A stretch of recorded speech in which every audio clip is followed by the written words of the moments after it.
What's up everyone? Tommy with Studio Sense here. Welcome to today's video of a first impression. We're going to be talking about Invictus Parfum, the latest, I think it's still the latest flanker in the Invictus lineup of a men's very popular fragrance. So don't go away after this brief intro. We're going to get deeper into this new fragrance, talk about what's great about it and what's not great about it. Stay tuned.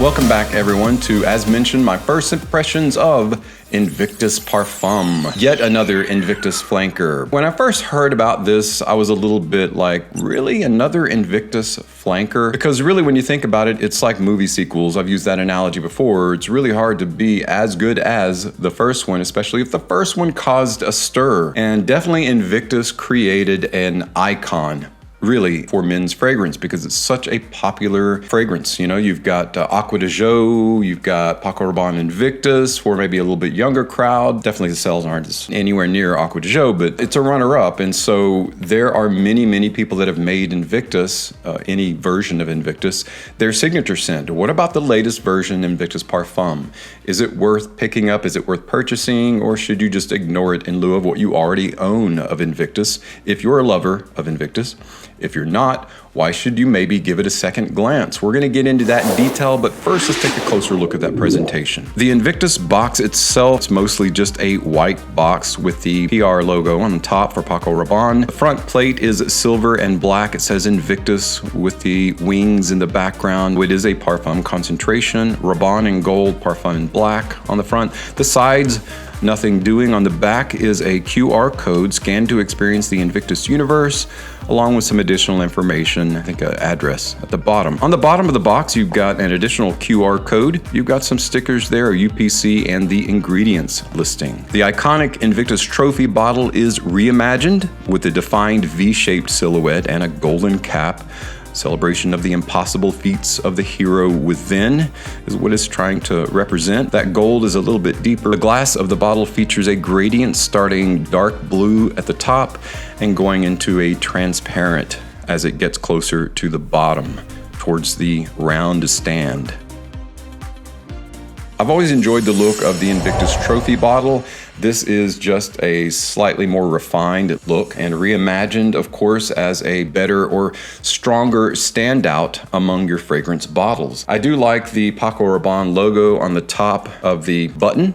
This is the atomizer button that you depress, and of course the juice comes out of the slit or hole in the top of the aperture in the top of the frame of the bottle. The top is plastic, the bottom is glass, and it's just a great overall looking fragrance. Well, now that we've looked at the presentation, what about the notes that make up Invictus Parfum? Invictus Parfum's classification is that of a woody aromatic fragrance, featuring top notes of lavender, pink pepper, and a marine haze accord. Heart notes feature black soap accord, myrtle oil, and a violet leaf accord, resting on a base of sandalwood, cashmere, and carnal musk. Carnal musk.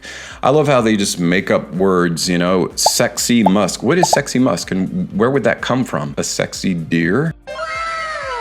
Talk about anthropomorphizing your fragrance notes. So I'm just gonna call it a musk. If you want it to be carnal or sexy, that's fine. Owing to the fact that it is a parfum and it's taking that classic DNA and just deepening, darkening, and kind of refining it just a hair for the Parfum edition. Now that we talked about the notes, what about the aroma? I've never been an original Invictus huge super fan. I enjoy it, I like it for what it is. The whole bubblegum thing for me is just okay. I think bubblegum is better done in Ultramol. You take Ultramol and that takes the smell of bubblegum and puts it in the arena of sexy date night / dance floor. This is going in that same direction, albeit just a bit more mature. But it also has components of a straight up signature scent, something that someone wants to be remembered by when you smell it on them. This one lasts on me, at least 2 to 3 sprays will last. You don't really need more than 2 at a time.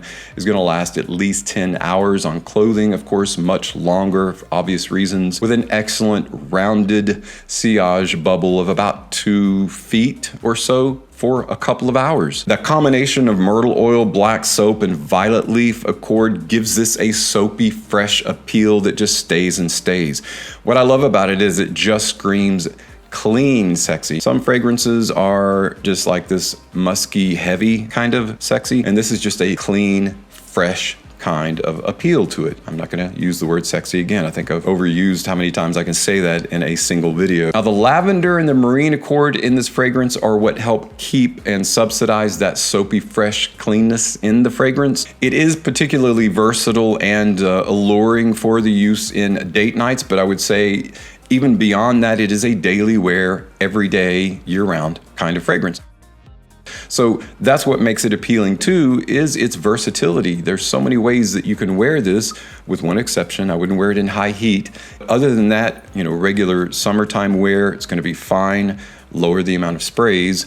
You can bump up the amount of sprays by 1 or 2 if you're wearing it in the wintertime, spring, winter, and fall, definitely. If I had to choose though, overall casual wear is its niche. You can get it at Macy's for $110 for 50 ml. You can get 100 ml for $140, and then a jumbo, yes, they call it jumbo, 200 ml for, I think it's like $188 some dollars. However, right now you can get a 50 ml at Joma Shop for about $74, which is a really good deal. I've got that link below if you want to check it out. Overall, I think it is a great purchase. It looks great. It's going to look great sitting on the shelf. And in terms of how it sprays, I'll give you an example.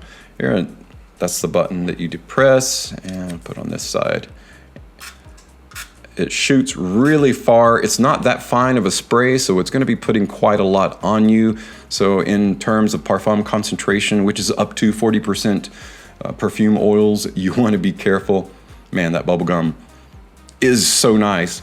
But the lavender is what makes this fresh and soapy. That combination of lavender, soap, and violet leaf accord, man, smells so good. But again, be careful of it doesn't aerosolize the oils as thinly as some atomizers do, so it comes out a bit heavy.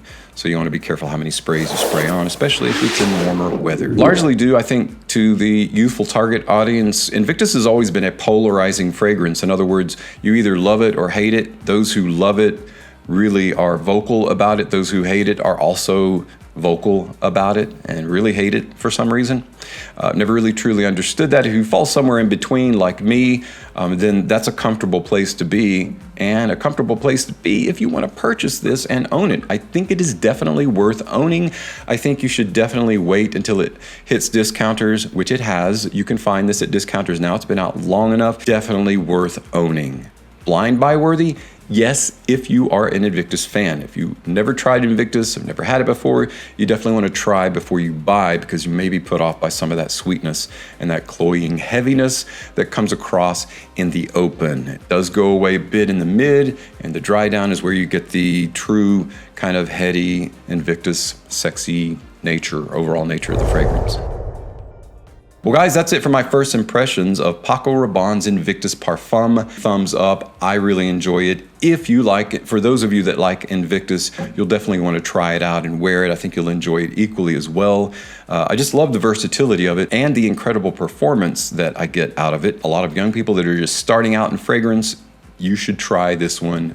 People are going to love it on you. And of course, women love the smell of Invictus on a man, and this one is going to be truly enjoyed. I've already gotten compliments wearing this fragrance, so that's a given. That's a hands down. It's going to happen eventually. Thanks so much for stopping by and checking out today's first impressions. If you already own this fragrance, let me know what your thoughts are in the comments below. Let me know how you enjoy it, why you enjoy it, or why you don't enjoy it. Welcome all comments. Again, thanks for tuning in. As always, thank you so much for your continued support on my channel. I'm Tommy with Studio Sense, and I'll see you tomorrow with another video review.